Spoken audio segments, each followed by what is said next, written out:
Well, Coach, good game 2 weeks ago now. Yeah, yeah. Well, what was it like having a week off? Yeah, I think I was actually telling someone this morning. I think we have probably the best bye week setup maybe in the state. I didn't plan it that way necessarily. But with our bye week, it happens right in the middle of our district, and then it's also coincides with our fall break, and so and then we had then we played a Thursday game, which was something that we weren't really planning on, but we did because of official shortage, and so we really our coaches and our kids got 2 Fridays off, and then we had Monday completely off. So our kids and coaches got the whole weekend and Monday to kind of be with their families and unplug a little bit, and then we came back and practiced Tuesday, Wednesday, Thursday, and then lifted Friday morning, and then again we're cut loose after Friday. So I think it went really well. We were able to get some good work in on those days, on that Tuesday, Wednesday, and Thursday, and A little bit of time to heal up too. time to heal up and work some kids in different spots, and just do some different things without the pressure of a game coming up. Clean some stuff up that you don't always get to address when you have an opponent coming up. So it was really good. I think it was really beneficial for us, but of course we're ready to be back to playing somebody, and so we're I feel like we're in a good spot. Coach, do we have any serious injuries out of the last game? Yeah, we have a couple guys. Demetrius Carr is going to be out for the year with his knee. He's going to have surgery this week. And he was really kind of stepped up and was doing yeah, really he's an well. awesome kid. He really is. I mean, completely selfless and does whatever we need him to do. He started out the year on the defensive side of the ball, and in that Leonard game, we put him in, and he kind of rips off some runs and even scores. And so from that point on, we're like, well, we got to put him on the offensive side. And so he did the same thing the other night. He got in and was just a spark plug, and got hurt unfortunately, and so he's going to miss the rest of the year. But other than that, we hadn't. No one's. Ethan and Demetrius are the two that we've lost for the season. Yeah, and Ethan was after that Atlanta game. So, like we talked about last time, which that's a big loss. But I was proud of the guys who stepped up to kind of fill his shoes, Exactly. in that White Oak game. So, Well, I'll tell you what, as far as the kickoffs, Cowboy has been doing a heck of a job. Yeah, he does a good job. I think we've talked about it on this, that we could probably put him at any position and he could be pretty good at it. So the gentleman sitting to your left. Yeah. Let's introduce him. Yeah, this is Jason McClendon. He came to us this past spring from Houston area, Cypress Fairbanks district, and really excited to have him and Coach Simmons are coordinating our offense, and has had a really big impact on our offense and on that side of the ball. And also, I think probably the biggest thing he's done for our program is just helped me with our culture aspect of it. And he brings a lot of experience as far as that stuff goes. He's been an AD, he's been a head coach, he's been a coordinator before, and so brings a lot of experience and knowledge to our program, and we're really excited to have him. So, Coach, what do you think about 3A football since you've been involved, I guess, in 5A and maybe 4A as well? Yeah, 6A too. No, I mean, I love this classification of ball. I was the offensive coordinator at Tatum for a couple of years, coaching against Jefferson and in similar size schools in Louisiana, and been offensive coordinator at Dangerfield. So pretty familiar with it. It's a great brand of football. I think Coach Taylor has said this before, but I think this area of the state, in my opinion, because he has the same opinion, I think it's the best quality 3A football in the state of Texas in this part in the Piney Woods. So I love it. I love one-horse towns where you can have where the whole town kind of shuts down on a Friday night. Oh, yeah. You have this, and I'm familiar with that. And I was a head coach in Louisiana at a 2A school, but really had the same enrollment numbers here. It's just they classified different over there. And it was the same thing. And so I like it. Really good athletes, good quality kids. kids that love football and great support. So no, it's great. I'm enjoying being back in it, and was in East Texas for quite a while, and that's where probably spent most of my coaching career was East Texas. So. Good deal. So, Coach, we made some changes last week. Let's talk about the positives or maybe any Yeah. negatives that we might have Yeah. about what we did. Yeah, so I think everybody probably watched the game, saw a lot of guys playing more both ways, and that was something we just decided we needed to do after that Atlanta game, and I think it paid off for us, with those guys, and so I think that was all positive. We had Fisher, Cowboy, like you call him, was playing H back on the offensive side of the ball, and you got Chance playing some defense, and Coben playing quarterback, and Turkey and Travis playing on defense, and I think it gives us some immediate depth, and so I think it was good. It was a good deal for us, and you saw those guys make some plays on both sides of the ball, which was good to see.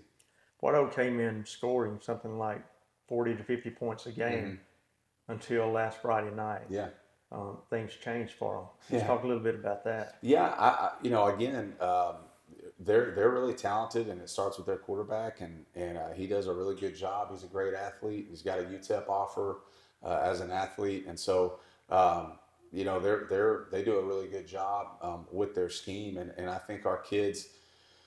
Our defensive guys just kind of took some of that personally and wanted to make a statement, and fortunately for them they did, and came out and really just played a really solid game, and really didn't have a whole lot of turnovers, just one in the second half, but overall just eliminated mistakes and played a clean game on the defensive side, and so that was good to see. Some of the things on offense we saw last week. Thor is an athlete. Yeah. And that would be, okay, you're familiar with my names. I've given him. Oh, yeah. He played a little bit of quarterback, which gave Chance the opportunity to be a receiver. He's, with his speed, his length, and height, that's not a bad thing there at all. Yeah. I think just putting those guys in different positions is going to help for sure. So. Yeah, I have some ideas around doing some things there, getting those guys both on the field, and they both have a skill set that's needed, and we'll use it moving forward. And we're still developing and building some things. There's a lot of things we're doing that are subtle, that to people watching may look very different. It's actually not very different. It's just there's a little nuance that is different.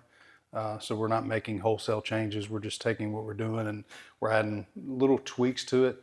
To hopefully help our kids think faster and play faster, and hopefully execute a little bit better. That's really the goal, is just make us more efficient offensively.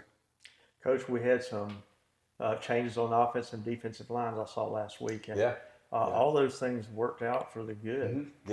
As far as playing Bryson Mosley more, on some offensive line is going to help us. He's a really good athlete. We've talked about that before, on this show, and really versatile. And, so that's probably the toughest spot for kids to play both ways.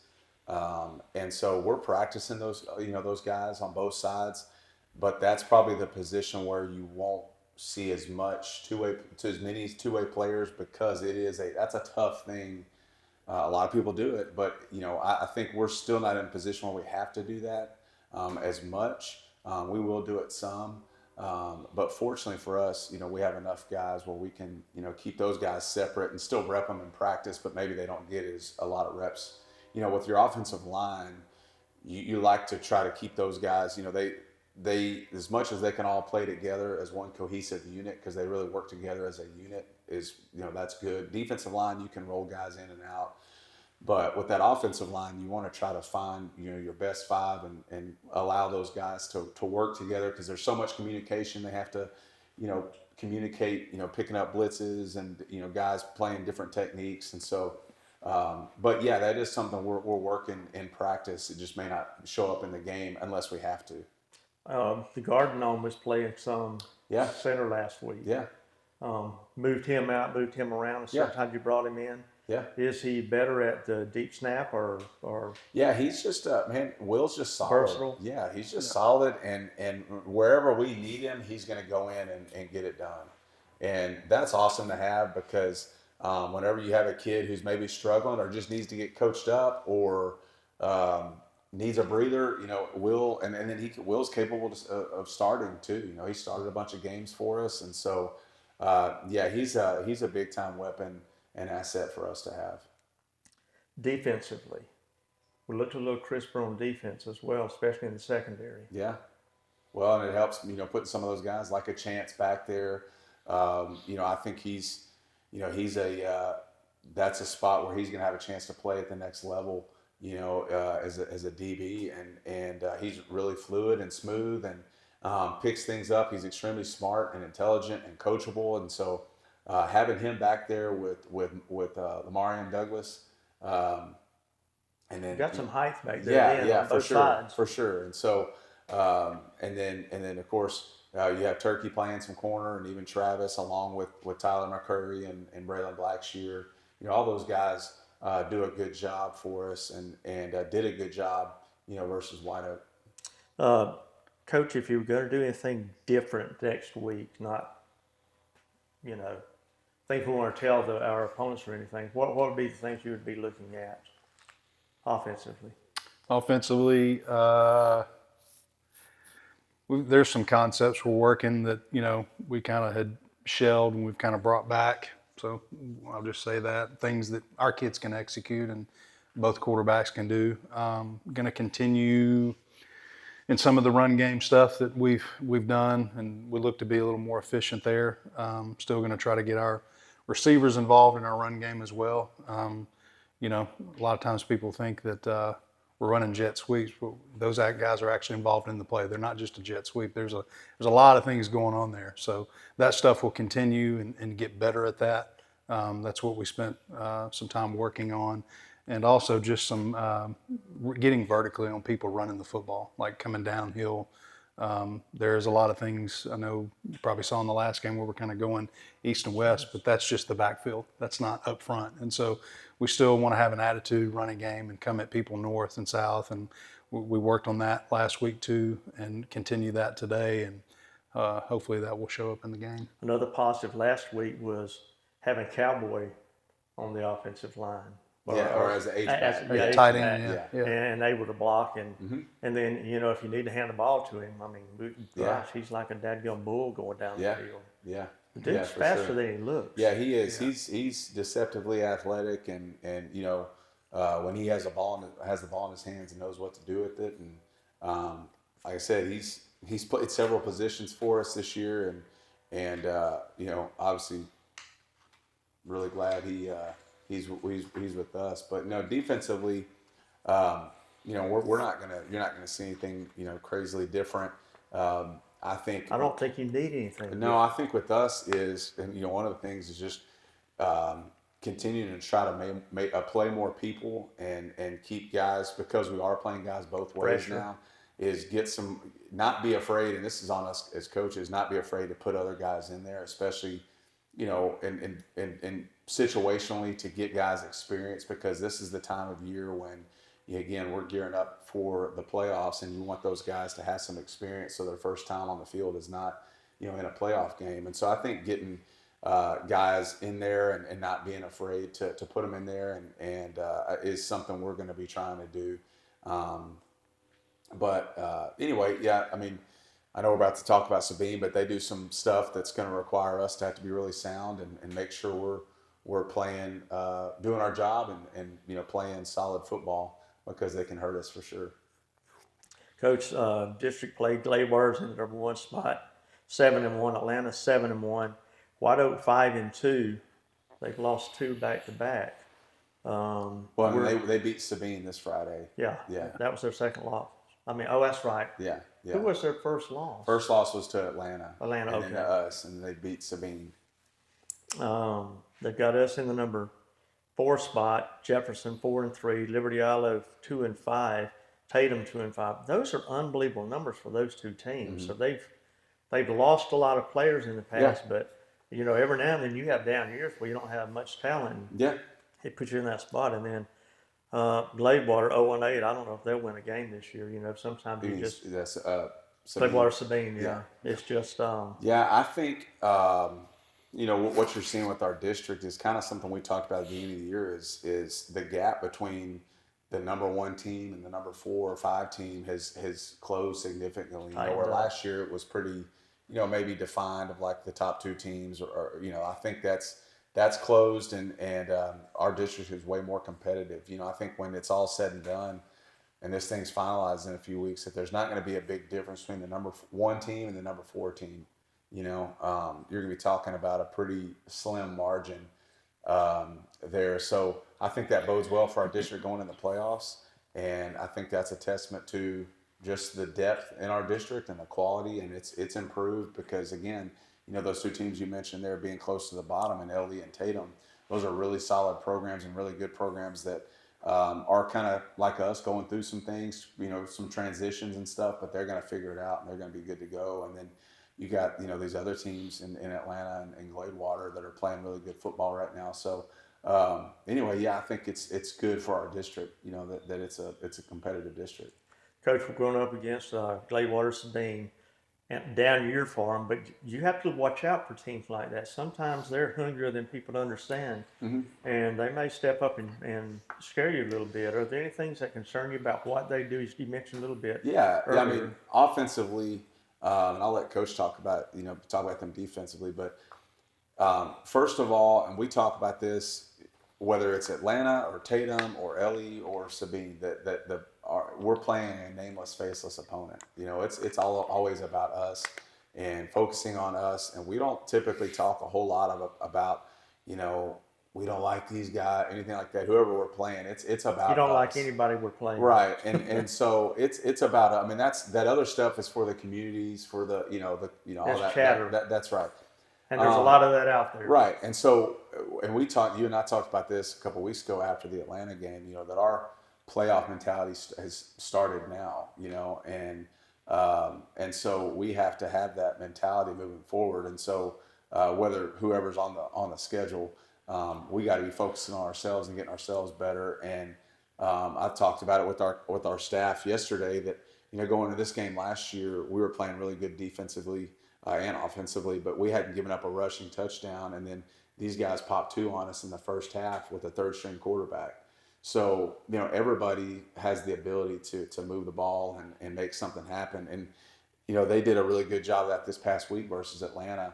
Ran their quarterback a lot more than they have been, and I think they found something. And I would assume that they're going to try to build on that to especially as they close out their season, Sabine. And so they're going to do some things to put their athletes in space and also to slow us down up front with some screens and draws and things like that to try to slow our defensive front down a little bit, and also just sit on the clock and shorten the game up. So those are all things we're going to have to be mindful of, and of course stopping the run and just playing sound football and not getting out there and slopping around. So that's going to be really important for us. Getting back to forcing a lot of turnovers, creating a lot of turnovers is going to be key. Coach, I think we about covered everything. Is there anything special you want to talk about? Well, we can talk defensively, what they see as far as from an offensive side. Yes, I mean defensively, they kind of jump in and out of fronts, so they'll be in a 3-3 stack. And then they'll go down to a 4-2, which is they just walk one of those outside backers down. He's a stand-up in, and it's a 4-2 look. It just varies from 3-3 to 4-2. So the thing we talked about really last week with our guys and today is we've got to have great recognition and eye discipline. Offensive line, running backs, and our tight ends. You got to identify the front because even if they go to a 4-1 box, which they've shown that, or they go to a 3-4, which is a 5-man box, 2 outside backers, we got to be able to identify because that's going to change some of our rules, in a couple of our run schemes. So, we got to be aware of that. In the 3-3, they're going to be a little more aggressive. They don't bring a lot of pressure. They especially don't bring it in the middle. It's usually from the outside. It's usually more from the 3-3. The 4-2, they're a little more base. But we've just they haven't shown that they're going to jump in and out of that on a series, but they could. We told our guys they got to be prepared for that, so they got to count that every time and be communicating. they're going to try to keep things in front of them. They don't want to give up the big play. They're coached well to keep things in front of them, rally the ball. They are deceptively athletic. I mean, they're two ends, what I call outside backers in that stack. They run fairly well. There was a couple of times in the game against White Oak, they run an inside zone and he pulls it and he gets hawked down for no gain. And it's like, kid took a really good angle. So we've just got to execute. But the main thing is have eye discipline. And if we do what we're supposed to do and we assert ourselves, we should be fine in the game. Have you seen growth in the players from game one to where we are now? I'll just say this. I've seen, yes, but I will say that I saw growth from the Atlanta game to the White Oak game. Offensively, we play with a better rhythm. Kids seemed more settled. The first drive, we had a touchdown call back. We should have scored that first drive, but at least we got 3 first downs. We got in a rhythm offensively, and I think that's huge from an offensive standpoint. Early in a game, even if you don't score, like to just be able to get in a rhythm, get some first downs, move the chains, it gives kids confidence. And I always say, if you get the first down, there's a really good chance that you can score. I heard Tom Moore say this many years ago. They had charted every NFL game, and he was saying that in the history of the NFL, every game that's ever been played, that when a team gets a first down, they attempt a field goal 76% of the time, and they score a touchdown 72% of the time. And that's the history of the NFL. And years ago, when I was an offensive coordinator, we won a state championship, and that was kind of our motto that year was, hey, if we get that first down, we have a chance to make things happen. And that year we got a first down, we scored touchdowns 92% of the time. So there is something to momentum, seeing the chains move. It gives you momentum, it gives you confidence. And so that's going to be key for us every week is just, we don't have to start up scoring. That'd be great, right? That'd make everybody feel better. But you got to get in a rhythm early in the game so the kids can feel good. You get some completions, you get some runs, and then you're like, hey, we're good. And if you get that first down, good things can happen because your defense can rest. You flip 10 yards of the field, and here we go. We got a chance to make things happen. But, yeah, I've seen improvement in the season, yes. I wish we had Jacoby Mora more. I think things are a little bit different if he's playing because he's averaged 8 yards every time he touches football. I was checking that over the weekend, but we've gotten better, and I think we'll continue to get better. We're executing really well in practice last week, and if we don't, it's not from physical ability; it's just from a mental mistake or whatnot. So, Coach, we're going over to Sabine. Is there any last words about? No, just I think with our fans, just want to make sure they come out and make that drive over there and come out and support. And like I said, we got 3 really big games left, in the regular season to kind of determine what the postseason is going to look like for us. And so just want to encourage everybody to come out, and the weather's going to be nice. It's finally turning into football weather. I tell you. I think this was the last week we wear shorts. Yeah, well, I don't know. Yeah, I hope so. But it was a little chilly this morning at practice, finally. And so that's, looks like it's going to be really good weather Friday. And so just want to invite everybody to come on out and watch. And then, again, another plug for our youth football teams. We got, I believe, 2 games Saturday, not 3. 2 games this Saturday at home. And I believe it's our 5th and 6th grade and our flag team are playing. So I want to invite everybody to come out and watch those games as well. Watch our future in action. Yeah, absolutely. Have we got any updates on Ethan? Avery. Excuse me. Now, I know his mom posted something, and I texted him over the weekend. I think they're still going to get treatments once a week. And I think he had a blood transfusion this past week, and that's kind of helped him. But other than that, it's just I think he's doing well. It's just kind of in that in that process of getting healed and going and getting treatment once a week. They're going to Dallas, so but it seems to be in pretty good spirits. Good deal. Okay, well, let's head to Sabine and come back with another victory. Yes, sir. We'll see you Friday night on the field.